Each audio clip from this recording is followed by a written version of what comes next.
Like करें, हमारे channel को सब्सक्राइब करें और बेल आइकन जरूर प्रेस करें हमारी न्यू वीडियो सबसे पहले देखने के लिए।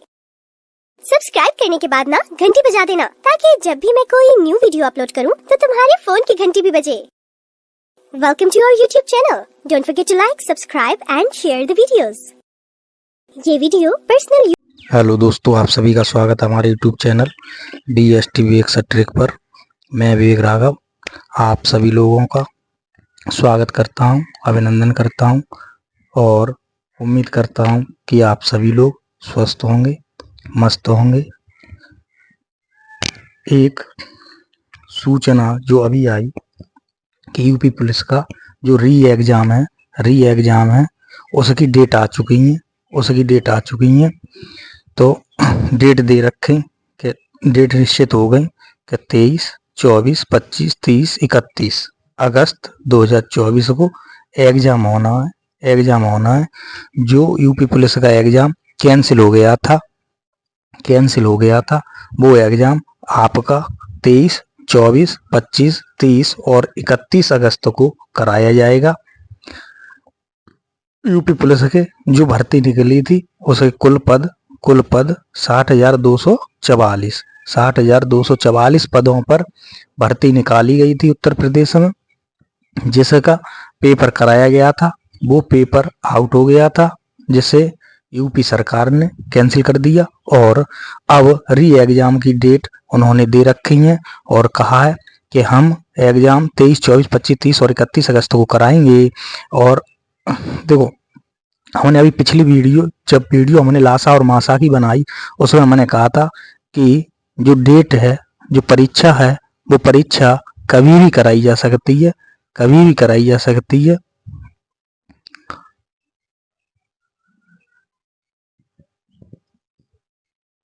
तो परीक्षा की तिथि तारीख आ चुकी कि 23, 24, 25, 30 अगस्त को परीक्षा कराई जाएगी। तो एक बार हम यूपी पुलिस के संपूर्ण सिलेबस को एक नज़र में देख लेते हैं। फिर आपकी जो क्लास रही गणित की, हिंदी की और कुछ सामान्य विज्ञान यानी कुछ क्लास रहेंगी, वो वीडियो के माध्यम से आप लोगों को करा दी जाएंगी। गणित की कुछ क्लासें हैं जैसे संख्या से संबंधित, संख्या पद्धति से संबंधित, उनकी एक प्ले लिस्ट बना करके इसी चैनल पर आप सभी लोगों को मिल जाएगी। जो चैनल पर बना दी गई है प्ले लिस्ट, वो देख सकते हैं आप सभी लोग। और एक प्ले लिस्ट लासा मासा की बना दी गई है, 3 वीडियो है लासा मासा की, वो तीनों वीडियो एक प्ले लिस्ट के माध्यम से मिल जाएंगे, देख सकते हैं। अब सिलेबस देखते हैं अपना एक नज़र में। सामान्य अध्ययन पहले देखते हैं जीएस के जीएस का कैसा पोर्शन होगा, क्या क्या आएगा, तो उसमें देखते हैं। तो सामान्य विज्ञान पहले नंबर पर है। सामान्य विज्ञान, तो सामान्य विज्ञान का मतलब है फिजिक्स, केमिस्ट्री और बायोलॉजी। तीनों विषय के टॉपिक आएंगे कि कुछ प्रश्न भौतिक विज्ञान से, कुछ प्रश्न रसायन विज्ञान से और कुछ प्रश्न जीव विज्ञान से पूछे जाएंगे। फिर आता है भारत का इतिहास। भारत का इतिहास तीन है, प्राचीन, मध्य और आधुनिक। इन तीनों में सबसे महत्वपूर्ण है आधुनिक भारत पढ़ना है। आधुनिक भारत का इतिहास बहुत जरूरी है। मध्य भारत का इतिहास और आधुनिक भारत का इतिहास, प्राचीन भारत का इतिहास, 3 इतिहास होते हैं, वो पढ़ना। भारतीय संविधान, भारतीय अर्थव्यवस्था एवं संस्कृति, भारतीय कृषि, वाणिज्य एवं व्यापार। देखो, भारतीय कृषि, भारतीय अर्थव्यवस्था एवं संस्कृति और भारतीय कृषि में मतलब जैसे फसल वगैरह, कौन सी फसल है, खरीफ है, रबी है, जायद है, कौन सी फसल है, किस प्रकार की फसल है, वो हमें बतानी होती है। उससे संबंधित प्रश्न, कृषि, मिट्टी से ये प्रश्न हमारे बन जाते हैं। वाणिज्य एवं व्यापार, जनसंख्या, तो जनसंख्या पूरे भारत की प्लस यूपी की, ये दोनों हमें याद रख के चलनी है कि भारत प्लस यूपी। दोनों देश और राज्य दोनों को लेकर चलना है हमें। पर्यावरण एवं नगरीकरण, तो भारत और विश्व का भूगोल, तो भूगोल हमें पढ़ना है, भूगोल पढ़ना है भारत का और विश्व का। फिर प्राकृतिक संसाधन, प्राकृतिक संसाधन, फिर उत्तर प्रदेश विशेष, उत्तर प्रदेश विशेष जी कहते हैं कि यूपी विशेष। यूपी विशेष का मतलब है जैसे यूपी की संस्कृति क्या है, संस्कृति क्या है कि कौन से राज्य में कौन सी जनजाति या कौन सी भाषा, ठीक है, कौन सा मेला। और एक और सबसे इम्पोर्टेंट है कि एक जिला एक उत्पाद, एक जिला एक उत्पाद, ये एक नई योजना है उत्तर प्रदेश सरकार की, इसे और अच्छे से पढ़ लेना है। फिर एक मानवाधिकार, फिर है आंतरिक सुरक्षा तथा आतंकवाद, भारत और उसके पड़ोसी देशों के बीच संबंध, संबंध जो भारत है उसके जो पड़ोसी देश हैं उनके बारे में हमें जानकारी लेनी है। जैसे भारत का सबसे पड़ोसी देश हम माने का पाकिस्तान, पाकिस्तान, तो पाकिस्तान से कौन सी सीमा लगती है, पाकिस्तान से कौन सी सीमा लगती है, कैसे संबंध हैं। ऐसे चीन, चीन से कौन सी सीमा लगती है, तो ऐसे करके हमें बताना होता है। इन सीमाओं के नाम होते हैं, लंबाई होती है, भारत की सीमा सबसे अधिक किस देश के बीच लगती है, ये प्रश्न हमारे बन जाते हैं। फिर आता है राष्ट्रीय तथा अंतर्राष्ट्रीय महत्व के विषय, क्या राष्ट्रीय और अंतर्राष्ट्रीय में क्या चल रहा है क्या नहीं। फिर है जीएसटी, जीएसटी वस्तु एवं सेवा कर, इसके जो भी प्रश्न बनेंगे लगभग हमें एक वीडियो बना के दी जाएगी, एक वीडियो बन जाएगी और जीएसटी एक वीडियो में आपको फुल मिल जाएगी। फिर है पुरस्कार और सम्मान, पुरस्कार और सम्मान, पुरस्कार और सम्मान, जैसे जैसे पद्म पुरस्कार, पद्म पद्म पद्म के 3 होते हैं, पद्म भूषण, पद्म विभूषण, पद्म श्री, 3 पुरस्कार। ऐसे ही और पुरस्कार, ठीक है, भारत रत्न, ये सब पुरस्कार हैं कि ये सम्मान है जो किन्हें मिला है, कब मिला है, ठीक है। तो ऐसे करेंगे, हमें पुरस्कार और सम्मान को भी याद रखना है। देश, राजधानी और मुद्राएं, मुद्राएं याद रखनी है कि कौन से देश की कौन सी राजधानी है और उस देश की कौन सी मुद्रा है, कौन सी मुद्रा है। जैसा चीन, चीन की मुद्रा, जापान, जापान की मुद्रा। ऐसे करके हमें याद रख के चलना है, इससे पूछ लिया जाता है, एक प्रश्न इससे आता है मुद्रा से। फिर आते हैं महत्वपूर्ण दिवस, महत्वपूर्ण दिवस, तो दिवस से प्रश्न आते ही आते हैं। तो अभी हमने एक वीडियो बन चुकी है जनवरी, कौन सी है, जनवरी, जनवरी दिवस, जनवरी माह के जो स्पेशल हैं उन्हें हमने याद कराया है ट्रिक के माध्यम से, ट्रिक के माध्यम से। तो जनवरी माह के हमने दिवस पढ़े हैं, अब जनवरी विशेष के बारे में पढ़ रहे हैं, जनवरी विशेष। फिर आता है पुस्तक एवं उनके लेखक, पुस्तक एवं उनके लेखक, तो हमें कुछ इम्पोर्टेंट पुस्तक है और उनके लेखक को याद रखना है, उनके लेखक को याद रखना है। जहाँ जो जीएस में जो पुस्तक अधिकतर जो आती हैं, अधिकतर जो आती हैं वो लगभग में हाल फिलहाल या किसी ना किसी चर्चित व्यक्ति, चर्चित व्यक्ति, चर्चित व्यक्ति से संबंधित आती हैं। जैसे पूछ लिया है सचिन तेंदुलकर, सचिन तेंदुलकर की किताब, या ऐसी मैरी कॉम की किताब, तो ऐसे करके जी किताब है जो पूछ ली जाती। जैसे प्रधानमंत्री नरेंद्र मोदी की किताब कि कौन सी है कौन सी नहीं है, तो ऐसे करके जो किताब हाल फिलहाल में सबसे ज्यादा चर्चा में रही होगी वो किताब लगभग में पूछी जा सकती है। फिर आते हैं अनुसंधान एवं खोज, अनुसंधान एवं खोज के अनुसंधान के क्या खोज हुई है, कब खोज हुई है, तो इस प्रकार खोज के बारे में पूछ ली जाती है। विमुद्रीकरण और उसका प्रभाव, साइबर क्राइम, साइबर क्राइम जो अभी फ्रॉडपंथी चल रही है, जो फ्रॉडपंथी चल रही है वो किसके अंतर्गत आता है, साइबर क्राइम के अंतर्गत आता है। फिर आते हैं समसामयिकी, समसामयिकी यानी कि करंट अफेयर, करंट अफेयर, तो हमें जो पढ़ के चलना है करंट कम से कम 6 माह, कम से कम 6 माह और अधिक से अधिक 1 साल, 1 साल तक की तो पढ़नी है हमें, कम से कम 6 महीने की, ठीक है।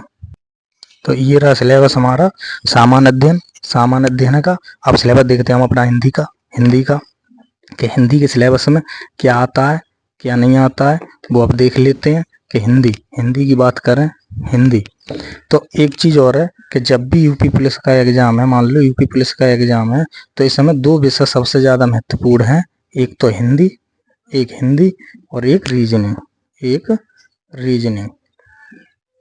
दो विषय सबसे ज़्यादा इम्पोर्टेंट रहते हैं। देखो हिंदी से क्वेश्चन 37 बनेंगे और रीजनिंग से लगभग 55 क्वेश्चन आते हैं। 55 क्वेश्चन आते हैं। ऐसे अभी बताएंगे कि कहाँ से कौन सा प्रश्न बनता है, कहाँ से कौन सा प्रश्न बनता है।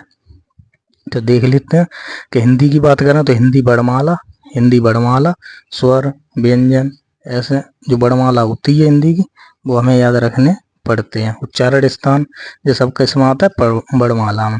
तत्सम तद्भव, पर्यायवाची विलोम, अनेकार्थ, वाक्यांशों के स्थान पर एक शब्द, अशुद्ध वाक्य को शुद्ध करना। ये है कि अशुद्ध वाक्य को शुद्ध करना होता है, अशुद्ध वाक्य को शुद्ध करना होता है। वो बताना होगा कि कैसे कौन सा शुद्ध होगा वाक्य। फिर है लिंग, फिर है वचन, फिर कारक, सर्वनाम, विशेषण, क्रिया काल, वाच्य, अव्यय, प्रत्यय, उपसर्ग, संधि, समास, विराम चिन्ह, छंद, अलंकार, मुहावरे एवं लोकोक्तियां, रस, प्रसिद्ध कवि एवं लेखक। यहाँ देखो, यहाँ आएंगे जो हिंदी से संबंधित प्रसिद्ध कवि हैं, उनके लेखक और उनकी प्रसिद्ध रचनाएं। ये पूछ लिया जाता है, कवि एवं लेखक और उनकी प्रसिद्ध रचनाएं। ठीक है, कि उनकी रचना कौन सी है, या रचना का नाम देगा तो लेखक का नाम पूछेगा या कवि का नाम पूछेगा। तो ये चीजें हमें ध्यान में रख के चलनी है। हिंदी में इतनी चीजें पढ़नी है। सबसे ज्यादा जो प्रश्न बनता है वो देखो, एक शुद्ध वाक्य से बनता है, शुद्ध वाक्य होगा, एक हिंदी वर्णमाला, यहाँ से ये प्रश्न बनते हैं, यहाँ से प्रश्न बनते हैं और ये यहाँ से आ जाते हैं लगभग में। अलंकार है, मुहावरे हैं, लोकोक्तियां हैं, प्रसिद्ध कवि जी किताब से आने प्रत्यय उपसर्ग पूछ लेता है, संधि समास पूछ लेता है। तो ऐसे करेंगे जी, कुछ इंपोर्टेंट भी है इसमें टॉपिक और बाद बाकी छोटे छोटे टॉपिक हैं आपके हिंदी में। ठीक है, तो तैयारी कर सकते हैं, अच्छी तैयारी होगी। फिर देखते हैं गणित। अब गणित में आ जाओ। गणित का ज्यादा टॉपिक नहीं, गणित में छोटे छोटे टॉपिक हैं। अगर एक अच्छे से गणित के अगर कॉन्सेप्ट को, हर टॉपिक का कॉन्सेप्ट समझ लोगे तो बहुत जल्दी से मैथ का सिलेबस जो होगा वो कवर कर सकते हो। जैसे संख्या पद्धति, पहला टॉपिक है संख्या पद्धति की लगभग 7 से 8 क्लासें हैं, 7 से 8 क्लासें हैं जो हमारी प्ले लिस्ट में पड़ेंगी। प्ले लिस्ट में एक साथ मिल जाएंगी, सब एक साथ मिल जाएंगी। तो वो वहां से हमारे चैनल से संख्या पद्धति को देख सकते हैं। एक वीडियो लगभग 10 से 15 मिनट की है, 10 से 15 मिनट की है। फिर है सरलीकरण की अभी वीडियो बनने को बाकी है। केवल एक वीडियो बनेगी, उस एक वीडियो में आपको पूरा सरलीकरण मिल जाएगा। जैसा प्रश्न यूपी पुलिस के पेपर में पूछा जाएगा लगभग में प्रश्न वो मिलेगा। फिर है दशमलव और भिन्न के बारे में थोड़ी जानकारी दे चुका हूँ और बाकी का विस्तार से एक वीडियो इसकी बन जाएगी। मासा लासा ये टॉपिक आपका हो चुका है। इसकी 3 वीडियो हैं जिसकी प्ले लिस्ट में है, प्ले लिस्ट भी बन चुकी है। तीनों वीडियो एक साथ आप लोगों को मिल जाएंगी, जिसमें बेसिक से एडवांस तक का बताया गया है। फिर है अनुपात समानुपात, फिर प्रतिशत, फिर लाभानी, फिर छूट, फिर साधारण ब्याज, चक्रवर्ती ब्याज, साझेदारी, औसत, समय और कार्य, समय और दूरी, फिर मेंसुरेशन, फिर सारणी और ग्राफ, फिर विविध। इस विविध का मतलब है जो प्रश्न आएगा वो कहीं से भी आ सकता है। तो हमें छोटे छोटे टॉपिक को और देख लेना है, छोटे छोटे अपने टॉपिकों को और देख के चलना है कि कैसा टॉपिक किस समय आता है। ठीक है, तो गणित के लिए लगभग इतने हैं कि 17 टॉपिक बनते हैं। वैसे 17 नंबर पे जो है वो विविध है। विविध का मतलब होता है वो प्रश्न अपनी तरफ से कोई चैप्टर से दे सकते हैं, छोटा चैप्टर होगा। फिर आता है रीजनिंग, फिर आती है हमारा अगला है रीजनिंग। कि रीजनिंग के बारे में अगर देखें तो रीजनिंग के में हमने टॉपिक अभी कम लिखे हैं, जैसे हमें लगभग हम बहुत टॉपिक बनते हैं। टॉपिक कैसा बनते हैं, जैसा मैंने कहा कि जब गणित का पोर्शन आता है गणित, तो गणित के अगर हम देखें सिलेबस में देखें जो नंबर बनते हैं वो नंबर 4 हैं, नंबर 4 बनते हैं हमारे, जैसे जीएस, हिंदी, फिर मैथ और फिर रीजनिंग। ठीक है, ये 4 हो गए। जैसे अब जीएस की बात करें, इसके 38 प्रश्न मिलेंगे, हिंदी की बात करें 37 मिलेंगे, मैथ की बात करें 38 मिलेंगे, रीजनिंग की बात करें 37 मिलेंगे। ठीक है, ऐसे प्रश्न हमारे बटे होते हैं कि 38, 37, 38 और 37। लेकिन ये क्या काम करते हैं, जो मैथ में 2 चीजें बांट देते हैं, एक मैथ और फिर एक आईक्यू। जी लगभग हम 2 तरीके के प्रश्न दे देते हैं। तो अभिव्यक्ति अभिरुचि भी कह सकते हैं, शायद ऐसा ही है। तो मैथ में 2 चीजें हैं, तो इसमें हम कह सकते हैं कि जो मैथ के वास्तविक प्रश्न है वो हमारे बनते हैं 20, वो हमारे लगभग बनते हैं 20। और रह गए जो 18 जी जुड़ जाते हैं किसमें, जी लगभग के रीजनिंग के टॉपिक होते हैं, रीजनिंग के। तो ऐसा करके जी बन जाते हैं 8, 7, 15, 3, 4 और 1, 5। तो जी 55 प्रश्न बनते हैं, वो किसी के बनते हैं, रीजनिंग के बनते हैं।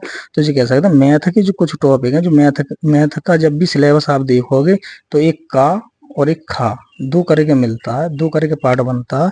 तो जो का है जो वास्तविक मैथ का है, और खा जो है जी इसमें कुछ रीजनिंग के टॉपिक, यानी मैथ और रीजनिंग के जो शामिल में टॉपिक होते हैं वो आते हैं इसमें। ठीक है, जैसे श्रृंखला संबंधित कोई है, जैसे अक्षर श्रृंखला है, तो अक्षर श्रृंखला वो मतलब क्या है, क्या उसने एक श्रृंखला दे दी, क्या 3, 5, 7 फिर एक डॉट दे दिया, क्या आप बताओ इसकी जगह कौन सा अंक होगा, तो विषम संख्याओं की श्रृंखला है तो 9 होगा। ऐसे करके वो श्रृंखला से, यानी गणित और रीजनिंग से संबंधित जो टॉपिक होते हैं वो मैथ में उसने मिला के दे दिए है। तो इस वजह से कह देते हैं कि मैथ देते तो वो 38 हैं, लेकिन जिसमें 18 किसके हैं, रीजनिंग के, 18 किसके हैं, रीजनिंग के हैं। तो इतना है। कुछ टॉपिक देख लेते हैं रीजनिंग के, जैसे समरूपता, समानता, भिन्नता, ये है हमारे कुछ टॉपिक। खाली स्थान भरना, संबंध, संकेत विश्लेषण। संबंध का मतलब रक्त संबंध भी है और भी संबंध है। ठीक है, कि एक चीज से जय संबंध है तो उस चीज से कैसा संबंध होगा। दूसरा है संबंध में ही हम पढ़ लेंगे रक्त संबंध क्या। ठीक है, चाचा के फूफा, ऐसे करके जो प्रश्न आता है रक्त संबंध, रिलेशन का। फिर है दिशा संबंधी, कि एक व्यक्ति अपने घर से पूर्व दिशा में चला, दक्षिण दिशा में चला, ऐसे दाएं मुड़ के बाएं मुड़ के, तो वो दिशा संबंधी है। अक्षर संख्या श्रृंखला, तो ये देखते हैं, वो अभी बताया अक्षर और श्रृंखला दे दी। वो दृश्य स्मृति, अंकगणितीय तर्क, निर्णायक क्षमता, विभेदन क्षमता, पर्यवेक्षण, शब्द आकृति वर्गीकरण, क्रम में व्यवस्थित करना, हमें क्रम में लगाना होगा कि ये शब्द तो हमें क्रम कौन सा हुआ इसका। वैनारिक चार्ट, कोडिंग और डिकोडिंग, ये हो गए। फिर एक आता है कथन और निष्कर्ष, बहुत इम्पोर्टेंट है। फिर ऐसे ही फिर आता है पासा। फिर एक सवाल आता है कैलेंडर, घड़ी। ऐसे करके बहुत से जो हैं कुछ टॉपिक और हैं जो बन जाते हैं। ऐसे करके 15-20 टॉपिक जो हैं, 20 टॉपिक लगभग हम पढ़ेंगे, इम्पोर्टेंट टॉपिक हैं, यहाँ से बहुत प्रश्न मिलते हैं। ठीक है, तो इतना है। तो हमारी जो वीडियो अब तक है वो एक दिवस जनवरी दिवस आपको पढ़ने को मिल जाएंगे वीडियो में, और बाकी के गणित की सभी वीडियो आपको मिल जाएंगे। गणित की संख्या पद्धति की लगभग 7-8 वीडियो है, सरलीकरण अभी बन जाएगी, माशाल आशा की 3 वीडियो हैं जिनकी प्ले लिस्ट भी बन चुकी है। तो आप सभी लोग हमारे यूट्यूब चैनल पर प्ले लिस्ट को डाउनलोड करें और देखें, सभी वीडियो को एक बार जरूर देखें, जिससे कि आपका टॉपिक हो जाए। छोटी छोटी वीडियो है, ज़्यादा लंबी वीडियो नहीं है, लगभग हर टाइप का जो प्रश्न है वो मिल जाएगा। दूसरी बात है कि अब किन लोगों को घाटा होगा, कि यूपी पुलिस का पेपर उन्होंने अचानक दे दिया। आज तारीख हो गई 26 अगस्त, सूचना आई 25 अगस्त, तो 26 अगस्त, और पेपर कब है, आज 26 जुलाई, 25 जुलाई सूचना आई, और पेपर कब है 23 अगस्त, वो अगस्त की पेपर की डेटें लिख गई। तो 23, 24, 25 ऐसे करके जो डेटें हैं वो अगस्त में है। यानी अब कह सकते हो कि 1 महीने का टाइम नहीं मिला, कितना नहीं मिला, 1 महीने का। यानी कि जो गवर्नमेंट है, सरकार ने, उन्होंने कितना नहीं दिया, 1 महीने का टाइम नहीं दिया पेपर कराने में। पेपर की डेट उन्होंने तुरंत रख दी। तो तभी कहते हैं अब घाटा किन्हें होगा, जिन लोगों ने पेपर देने के बाद और बैठ गए होंगे कि अब पेपर पता नहीं कब होगा, और उन्होंने पेपर पर अपनी जो तैयारी होगी उस पर ध्यान नहीं दे रहे होंगे। तो अब जो बताओ, वो लोग 1 महीना अभी नहीं है, 1 महीना नहीं है, ये कह सकते हैं 22, या हम ज़्यादा करें 1 महीना ही मानो, 1 महीना है, 1 महीने में कैसी तैयारी हो जाएगी, कितनी तैयारी हो जाएगी, कर सकते हैं? नहीं कर सकते हैं। और जिसका 23 तारीख को अगर पेपर है, 23 अगस्त को पेपर है, आज 26 हो गई, तो उसे कितने दिन मिले? 25 दिन मिलेंगे, 25 दिन मिलेंगे, तो 20-25 दिनों में क्या तैयारी हो जाएगी? तभी हमने पिछली वीडियो में जब लासा मासा पढ़ा रहे थे उसमें कहा था कि जो तैयारी कर रहा है, जिसकी तैयारी कर रहा है, वो तैयारी करता रहे, वो तैयारी बंद ना करे, अपनी बंद ना करे, थोड़ा थोड़ा पढ़ता रहे। जैसा इस समय हिंदी है, अगर हिंदी रोजाना पढ़ती रहती तो अब हिंदी नहीं पढ़नी पड़ती। जीएस है, जीएस का तो पोर्शन मान लो कि बहुत बड़ा है, लेकिन जीएस में हम कहते सामान्य विज्ञान है। सामान्य विज्ञान निश्चित है कि फिजिक्स पढ़ना, केमिस्ट्री पढ़ना, बायोलॉजी पढ़ना, थोड़ा पढ़ते रहते, इसमें सामान्य विज्ञान खत्म हो जाता। मैथ के क्वेश्चन है, कुछ टॉपिक मैथ की लगाते कि संख्या पद्धति है, केवल पढ़नी तो ही है, ज़्यादा प्रश्न तो इसमें कठिन आती नहीं है, रटना तो पढ़ते रहते अपना, मान लो संख्या पद्धति क्लियर हो जाती, सरलीकरण है, भिन्न है, जे हो, ऐसे रीजनिंग के कुछ टॉपिक हैं, तो थोड़े टॉपिक करते रहते तो सिलेबस हो जाता। तो इतनी बात ध्यान में रखनी है कि जब भी कोई एग्जाम होता है, किसी का एग्जाम, हम जब कोई तैयारी करते हैं तो उस तैयारी को करते रहो, बंद मत करो। अगर बंद करोगे तो कहीं ना कहीं नुकसान होगा। जैसे एक नाम सुना होगा, थॉमस अल्वा एडिसन। जब वो स्कूल में पढ़ने गया, छोटा था, शरारती था, बहुत ज़्यादा शरारती था, उसके क्लास के बच्चे, स्कूल के बच्चे उससे बहुत परेशान हो गए, और उन बच्चों ने अपने, मान लो जो वहाँ हेड होगा, जो अध्यापक होंगे, उनसे कहा कि हम इसके साथ नहीं पढ़ सकते। और अध्यापक की भी एडिसन से कैसे हो गए, परेशान हो गए, क्योंकि वो तर्क हर तरीके के प्रश्न अध्यापकों से पूछता था। तो अध्यापक परेशान हो गए, उन्होंने एक लेटर लिखा और उस बच्चे को थमा दिया कि आप कल से तुम पढ़ने स्कूल नहीं आओगे। बच्चा जाता है सीधा, बच्चा अपनी माँ को लेटर देता है, माँ उसके लेटर को पढ़ती है, उसमें लिखा होता है कि आपका बच्चा बहुत शरारती है, उद्यमी है, इन कह सकते हैं एक तरह से कह देता है कि नालायक है, ये कहीं नहीं पढ़ सकता। उन्होंने पढ़ा, माँ ने क्या काम किया, थॉमस अल्वा एडिसन ने कहा कि माँ इसमें क्या लिखा है, तो उन्होंने कहा कि तुम्हारे मुकाबले का कोई भी बच्चा उस विद्यालय में नहीं है, उस स्कूल में नहीं है, जिस तरीके से, तो तुम उन बच्चों के साथ, वो बच्चे तुम्हारे साथ नहीं पढ़ सकते, वो बराबरी नहीं कर सकते, तुम बहुत आगे हो। तो एडिसन का जो मनोबल था वो गिरा नहीं, वो बढ़ता रहा, और फिर आगे चल के एक महान वैज्ञानिक बने थॉमस अल्वा एडिसन। तो जी कह सकते हैं, आप जिन लोगों में रहते हो, जिनके आसपास रहते हो, वो हमेशा ऐसे लोग होने चाहिए जो सकारात्मक सूचना और अच्छी राह दिखाएं। तो इतनी बात है कि अपने मनोबल को हमेशा बढ़ाते रहो। अब यहाँ जैसे ही पेपर कैंसिल हुआ होगा यूपी पुलिस का, तो बहुत से बच्चों का मनोबल गिर गया होगा, और उन्होंने सोचा होगा कि अब पेपर पता नहीं कब होगा, कैसा होगा। और एक और सोच रहती है कि अब तो उत्तर प्रदेश सरकार का पेपर आउट होता रहता है। तो एक बात सोचिए कि उत्तर प्रदेश का जो पेपर है पहले आउट क्यों नहीं होता था, अब आउट क्यों हो रहा है? ऐसी क्या मजबूरी आई कि लोगों को पेपर आउट करना पड़ रहा है, तो कह सकते हो कि इस सरकार में जो शक्ति है, जो धांधली है, वो सब बंद है। पिछली सरकार में पता होगा कि यूपी पुलिस की जब भी भर्ती होती, या तो मेरिट लिस्ट पे हुई, या जब भर्ती हुई, परीक्षा हुई, लिस्ट लगी, उस लिस्ट को क्या किया, उनके मंत्रियों ने फाड़ा और दूसरी लगा दी। तो इस प्रकार से हम कह सकते हैं ध्यान से कि इस सरकार में जो भी भर्ती होगी वो निष्पक्ष होगी, सही होगी। तो कम से कम इतना है कि जो पेपर आउट होता है वो पकड़ा तो जाता है, पकड़ा जाता है, उन बच्चों का नुकसान नहीं होता है जो पढ़े हैं, और जो नहीं पढ़े हैं वो नकल से करके आए हैं तो मेरिट में वही फंसेंगे। तो जब पेपर कैंसिल हो गया, आउट हो गया, कैंसिल हो गया, तो उन बच्चों का जो नंबर अच्छे लेकर आ रहे थे, नंबर अच्छे आ रहे थे, लेकिन मेरिट में नहीं फंसते। क्यों? नकल की वजह से। कुछ बच्चों ने पेपर आउट किया तो उनके नंबर ज़्यादा रहते, तो ऐसा कह सकते हैं कि अब वो दोबारा देंगे पेपर, दोबारा देंगे। तो इतनी बात है। तो अब क्या है, अब क्या कि लिस्ट तो नहीं बदली जाएगी, लिस्ट नहीं बदली जाएगी। जो पढ़ेगा वो पेपर करेगा, जो पढ़ेगा वो पेपर करेगा, नंबर लाएगा, ये निश्चित है। तो इतनी बात याद रखें, इतनी बात याद रखें कि अगर पेपर आउट होता है तो इससे भी पढ़ने वाले बच्चों का पेपर आउट होता है और कैंसिल होता है, कैंसिल होता है, तो इससे भी जो पढ़ने वाले बच्चे हैं उनका ही फायदा है, उनका ही फायदा है।